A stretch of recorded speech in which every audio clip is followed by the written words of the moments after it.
When Eddie Brock transforms into Venom, his head opens up wide, his tongue hangs out. Where does Eddie's head go? Seriously, where the hell is his head?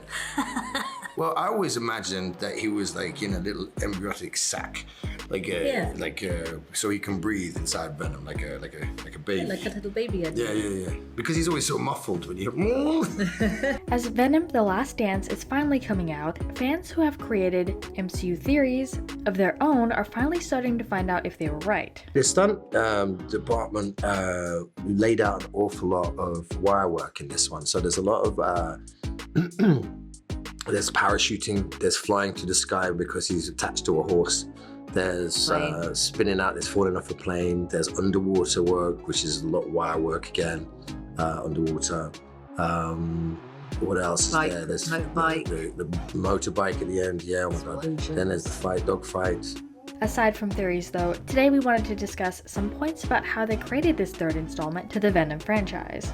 So he has an earwig in, an earpiece which is Venom, which we paint out at the end of the movie. Yeah, and then Kelly's also on that, so we'll record various different versions of each line. If at any event we're not like working, but one of those lines doesn't quite work, we'll drop it out, re-record another one, or make up a new one, you know what I mean, and then put that in its place. There was one point where Hardy explains how he was able to get the voice of Venom and Bane. Venom I had already because I used that voice for my dog. When I'm doing impressions of my dog talking to me. Yeah, like at home. I've always sort of, a variant on that. And that's kind of a mixture of Busta Rhymes and Method Man and James Brown, a little bit of Richard Burton and there's a sort of stoicism as well. This movie is laying a lot on the line. Not only is it Hardy's last go-around as Eddie Brock, but its trailers have also revealed that the powerful Marvel Comics villain Null will make his big screen debut in the film. I wanted to shoot in order. I thought that was really important for this movie, particularly because it's a road trip and it follows an arc. So I have an amazing first AD called Casey Hodenfield, who Casey made miracles happen, because it is very difficult, you know, to shoot in order, and for the most part we did, yeah. But before we get into more of these moments, today's trivia question: what was Tom Hardy's first film role? Leave your guesses in the comments down below and stick around till the end of the video to find out if your answer was correct. Well, the set from the first time was in we shot it in Atlanta. So the store, and the store was supposed to be in San Francisco. And the second, this Venom 2, I was also in the store, but guess where the store was now? In England, in London. Oh, it looks exactly the same, right? Wow, yeah. Plus, Marcel has made it clear that Null isn't going to be a one-and-done villain, so that's something to pay attention to.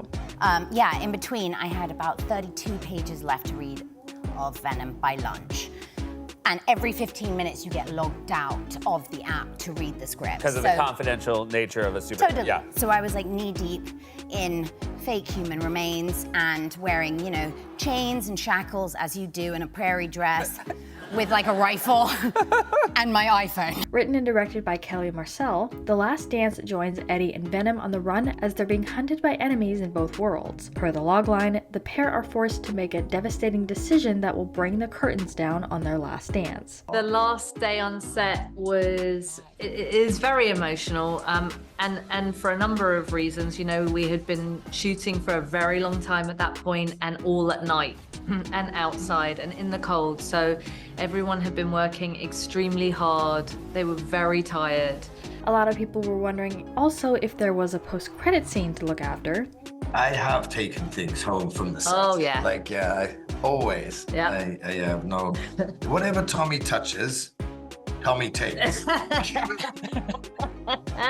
Yes, and 2 is 1. Even if it's not someone else's. Juno Temple talked about the brilliant stunt team and how she was able to drive even though she never has. All of these stunts, I mean, we have people flying off mountains, landing on horses, swimming through rapids and fighting alien creatures underwater, and I can't drive. Okay. So the brilliant stunt team and head stunt coordinator on Venom, whose name is Jim, he was very kind and very patient and taught me how to drive. As I share my excitement for this film, I want to mention we are currently doing a giveaway. Share what you were most excited for with this project, and the best comment will win a $25 Fandango gift card where you can purchase a full movie with added bonus features. Comment down below and one winner will be chosen. I've always thought he just shrinks and he's like a little Eddie. Little person inside him. He's walking around like, through all of his veins and capillaries, like, Yeah. waiting to come out. Or is he like compressed?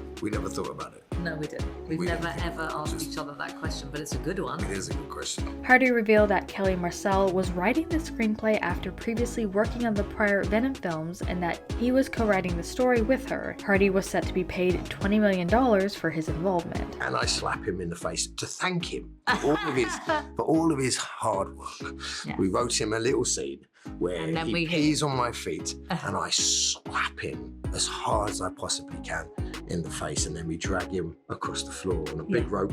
Yeah. As his face goes to a stop to thank him. Yeah. He announced that Venom The Last Dance will be his last film as the alien symbiote. Fans praised Hardy's performance as both Eddie Brock and Venom in the trilogy. Speculation remains about whether Hardy could still reprise the role in Spider-Man 4 or other films. I was in Juno's office, Payne's office today, and just the amount of books and the attention to detail that goes into designing these sets and then dressing the sets is unbelievable. So basically they make our job very easy. We just have to go for it and believe in what we're doing, do you know what I mean? But the set was phenomenal. Surely though this won't be his last mission as a symbiote though. Well, Venom's just a gorilla, isn't he? He'll do what he has to do. I think that would be good fun. I think Tom Holland's the best Spider-Man that was ever played. I'm really fond of him. I think he's a great actor and a great kid. So I'm a grown man now. I'm an old man, but I'd like to work with him. Before Kelly Marcel was hired to direct a third film, Andy Serkis, who directed Venom Let There Be Carnage, expressed interest in returning to direct another Venom film. This is her first film ever. All the years she spent behind the camera since 20 years ago, more.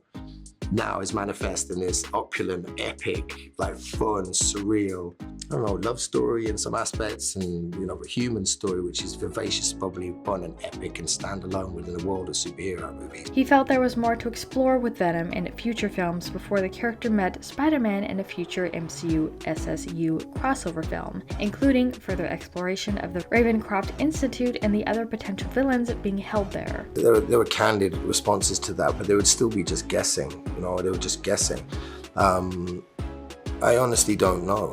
I think in that aspect, I think it's way above my pay grade, but not my interest grade. I want that too, and how do you make that manifest? As the film hasn't quite fully been released yet, critics have already gotten the head start, and was nothing but surprised and wowed by Tom Hardy's performance in this installment. Last time it ended slightly open-ended, so when Tom phoned me and said, do you want to be in it again? I was like, yeah, sure, that'd be great. So it was lovely to be asked and for Kelly to direct this time, you know what I mean? So yeah, it was really lovely. It was great. The marketing has revealed that Noel, the god of the symbiotes, shows up in the movie, and Marcel has said this is just the beginning for the villain. Since this is meant to be the last Venom movie, that seems to give it credibility to the rumors that Noel will carry on to the next Spider-Man movie. In this film, Mrs. Chen is not working at her convenience store. Mrs. Chen is now a high roller in Vegas, just balling, you know what I mean? And then I run into Venom and Eddie, and then the story goes from there. And then we party our asses off. And as far as the answer to our trivia question, in 2001, Hardy found the spotlight in Black Hawk Down as SPC Lance Twombly. The individual that is changed, isn't it? Human beings. Yeah, it doesn't take any of the host with it. She-Venom turned a slightly different shape than... Yeah, each But the symbiote doesn't change. Venom in Chenem looks different to Venom and Eddie, but I don't think they take pieces of the host with them when they go. Adapt into yeah. like comfy pair of shoes. Yeah. But we wanted to turn this around to you guys. What do you think about all this, and what are you most hoping for when the film releases? Tom comes to set every day, and the first thing he does is lay down the Venom voice. So we know how Venom is going to sound in the scene, and then we put an earwig in Tom's ear, and I have cans on, so I can hear Venom as well as Eddie. And you can kind of imagine where he is because Tom is looking at him. Let us know what your thoughts are in the comments down below. And make sure you're subscribed with notifications on for more videos just like this. That's it for today though. We'll see you all next time with a brand new video. Bye guys. Venom is like a dog. Yeah. You know, like, and we both understand that. There's a saying that I like to play with, that you can't convince the dog that you're somebody else, because a dog will always know who you are. You know, so if you're a really good actor, then you can convince your own dog you're somebody else. And that's impossible because the dog will smell you come in. Right? Unless you're outside the window and you go, boo.